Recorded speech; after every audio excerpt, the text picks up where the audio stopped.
মীরাকান্দা পূর্বপাড়া যুব সংঘ ও এলাকাবাসীর উদ্যোগে আজ 23শে সেপ্টেম্বর 2024 রোজ সোমবার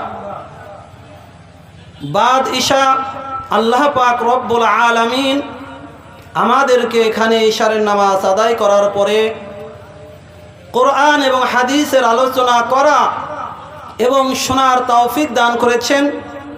সেই জন্য সকলেই অন্তর থেকে শুকরিয়া আদায় করে বলি আলহামদুলিল্লাহ।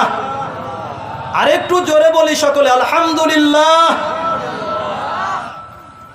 কারণ আল্লাহ পাকের নাম আমি স্বাধীনভাবে স্বাধীন দেশে উচ্চ স্বরে যদি নিতে পারি, ইনশাআল্লাহ এর প্রতিদান আল্লাহ পাক রব্বুল আলামিন নিজেই দান করবেন।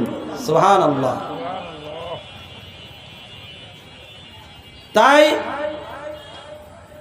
আজকের এই মাহফিলের যারা আয়োজক, যুবক ভাই এবং এলাকাবাসী, আমি সকলকে অনেক অনেক ধন্যবাদ দিচ্ছি, যিনি আমাদেরকে বিশেষ করে নগরকান্দার দুইজন আমাদের মুরব্বী আল্লামা মুফতি আব্দুল গফফার সাহেব হুজুর দামাত বারকাতুহুম, যিনি ইশারের পূর্বে আমাদেরকে আল্লাহ পাকের ভয় সম্পর্কে, জাহান্নাম থেকে নিজে এবং পরিবারদেরকে বাঁচানোর জন্য কোরআন এবং হাদিস থেকে মূল্যবান তাকরির শুনিয়েছেন। এবং আমাদের আরেকজন মুরব্বী আসতেছেন, আমাদের উস্তাদ আল্লামা মুফতি ইসমাতুল্লাহ কাসেমি পীর সাহেব হুজুর নগরকান্দা। এবং আজকের যিনি প্রধান আকর্ষণ, প্রায় 103টি রাষ্ট্রে তাবলীগের কাজ নিয়ে কোরআন হাদিসের আলোচনা করেছেন, তিনি কিছুক্ষণের ভিতর ইনশাআল্লাহ আমাদের মাঝে চলে আসবেন। তাই আমরা সকলে এই জান্নাতের বাগানে এসে বসে যাই, ইখলাসের সাথে কথাগুলো শুনবো। হাদিসে পাকের ভিতর আসছে যে আল্লাহ পাক রব্বুল আলামিনের হাবিব বলেছেন যে আনা খাতামুন নাবিয়িন লা নাবিয়্যা বা'দি, আমি শেষ নবী, আমার পরে আর কোনো নবী আসবে না। আজকে কাদিয়ানীরা বলতেছে যে অমুক নবী তমুক নবী।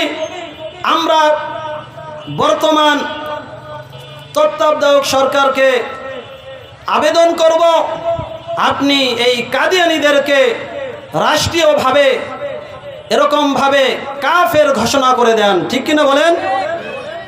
এইভাবে আমি এরপরে কৃতজ্ঞতা জানাচ্ছি যেই সমস্ত যুবক যুবতী ভাই এবং বোনেরা, শিক্ষার্থীরা, এদের সাথে আরো ওলামা ইকরাম, তাওহীদি জনতা এই দেশকে 5ই আগস্টে স্বাধীন করে আমাদেরকে ওলামা ইকরামদেরকে আল্লাহ পাকের কোরআন এবং রসুলের হাদিস স্বাধীনভাবে নির্ভয়ে শোনানোর জন্য সুযোগ করে দিয়েছেন, তাদেরকেও ধন্যবাদ জানাই। বিশেষ করে যারা এই দেশ স্বাধীন করার জন্য জীবন দিয়ে, রক্ত দিয়ে শহীদ হয়েছেন, আল্লাহ পাক রব্বুল আলামিন তাদেরকে জান্নাতের উচ্চ মাকাম দান করুক, বলেন আমিন। এরপরে যারা এখনো আহত আছে, আল্লাহ পাক রব্বুল আলামিন তাদের সকলকে এই রূপভাবে পরিপূর্ণ সুস্থতার সাথে নেক হায়াত দান করুক, বলেন আমিন। বিশেষ করে আমাদের অনেক এই বৈষম্য বিরোধী ছাত্র আন্দোলনের শহীদদের সংখ্যা কালকে দেখলাম আমি 1423 জন, তার ভিতর প্রায় 83 জন মাদ্রাসার ছাত্র এবং আলেম হাফেজ। সেজন্য আমি সকলকে অনুরোধ করব, আমরা এই স্বাধীন রাষ্ট্রে ছাত্রদের, শিক্ষার্থীদের মাধ্যমে রাষ্ট্র স্বাধীন পেয়েছি, কিন্তু এই স্বাধীনতা ধরে রাখতে হলে আমাদের কিছু মেহনত করতে হবে না? ও ভাইরা, ও যুবক ভাইরা, ও স্কুল কলেজের ছাত্র ভাইয়েরা, তোমরাও এই স্বৈরাচারী হটানোর জন্য যুদ্ধ করেছ। তোমাদের সঙ্গে আমরাও যুদ্ধে অংশগ্রহণ করেছি অনেক ওলামায়ে কেরাম। বললে হয়তো মাইন্ড করতে পারেন, 4 তারিখে 5 তারিখে তো দেশ স্বাধীন হইল, 5 তারিখে 5ই আগস্ট দেশ স্বাধীন হলো, 4 তারিখে ফরিদপুর আন্দোলন হয়েছে, সারা দেশে আন্দোলন হয়েছে। সে আন্দোলনে আমিও যাইতে পারছিলাম, শুকরিয়া।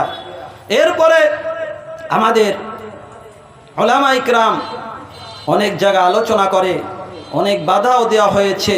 সেই বাধা বিপত্তি রক্ষা করে আল্লাহ পাক আমাদেরকে এই স্বাধীন দেশে বাস করার তৌফিক দান করেছেন। সেই জন্য সকলকে অনুরোধ করব, আল্লাহ পাক রব্বুল আলামিন আমাদের সব কিছুই দেখতেছেন। আমি যদি মনে করি আমার শক্তি আছে, যে কোনো শক্তি, ক্ষমতার শক্তি হোক, শরীরের শক্তি হোক, যে কোনো শক্তি দিয়ে যদি আমি একজন মাজলুমের উপর, অপারকের উপর আমি জুলুম করি, এই জুলুমের বিচার দুনিয়ার কেউ যদি নাও করতে পারে, আহকামুল হাকিমিন আল্লাহ পাক রব্বুল আলামিন একদিনের বিচার করবেই ইনশাআল্লাহ। সেই জন্য আমরা এইভাবে উলামায়ে কেরামের সাথে সম্পর্ক রাখব। বিশেষ করে আমি যে কোরআনে কারিম থেকে আয়াতের একটি অংশ তিলাওয়াত করেছিলাম, আল্লাহ পাক রব্বুল আলামিন বলেন সূরা ফাতাহ মধ্যে, মুহাম্মাদুর রাসূলুল্লাহ ওয়াল্লাযীনা মাআহু আশিদ্দাউ আলাল কুফফারি রুহামাউ বাইনাহুম। মুহাম্মাদুর রাসূলুল্লাহ, সকলে বলেন সাল্লাল্লাহু আলাইহি ওয়াসাল্লাম। এই মুহাম্মদ সাল্লাল্লাহু আলাইহি ওয়াসাল্লাম আল্লাহ পাকের রসুল, তিনি আমাদের নবী। এই শেষ নবীর উম্মত হতে পেরে আমরা গর্বিত। এই রসুল এখনো মদিনায় শুয়ে শুয়ে উম্মতের জন্য কাঁদে। সেই রসুলের ব্যাপারে আজকে অনেকেই কটূক্তি করতেছে। এই মুহাম্মদ সাল্লাল্লাহু আলাইহি ওয়াসাল্লাম আল্লাহ পাকের রসুল, ওয়াল্লাযীনা মাআহু, তিনার সাথে যারা আছেন, আশিদ্দাউ আলাল কুফফার, তারা অর্থাৎ রসুলের সাথে যারা আছে তারা কি? সাহাবী। এই সাহাবী রাদিয়াল্লাহু তাআলা আনহুম, ইনারা কাফেরদের ব্যাপারে খুব কঠোর। রুহামাউ বাইনাহুম, কাফেরদের ব্যাপারে তো কঠোর, কিন্তু তাদের পরস্পরে সাহাবীদের অন্যান্যদের ব্যাপারে সকলে কি সহনশীল, দয়ালু। ও ভাই, সেজন্য আমি অনুরোধ করব, আমরা যেহেতু রসুলে পাক সাল্লাল্লাহু আলাইহি ওয়াসাল্লামের উম্মত, এই নবীর উম্মত হওয়ার জন্য অন্যান্য নবী আল্লাহ পাকের কাছে দোয়া করেছেন। এইভাবে আমরা সেই নবীর উম্মত হয়ে আল্লাহ পাকের হুকুমগুলো যদি নবীর তরিকায় পালন না করি, তাহলে আমাদের থেকে কপাল পোড়া আর কেউ হতে পারে বলেন? নাম দিলাম আমি মুসলমান, নামে বললাম আমি কি? আমি মুসলমান, কিন্তু আমার আপনার বিবাহের অনুষ্ঠানে নাই ইসলাম। মুসলমানেরা, আজকে আমি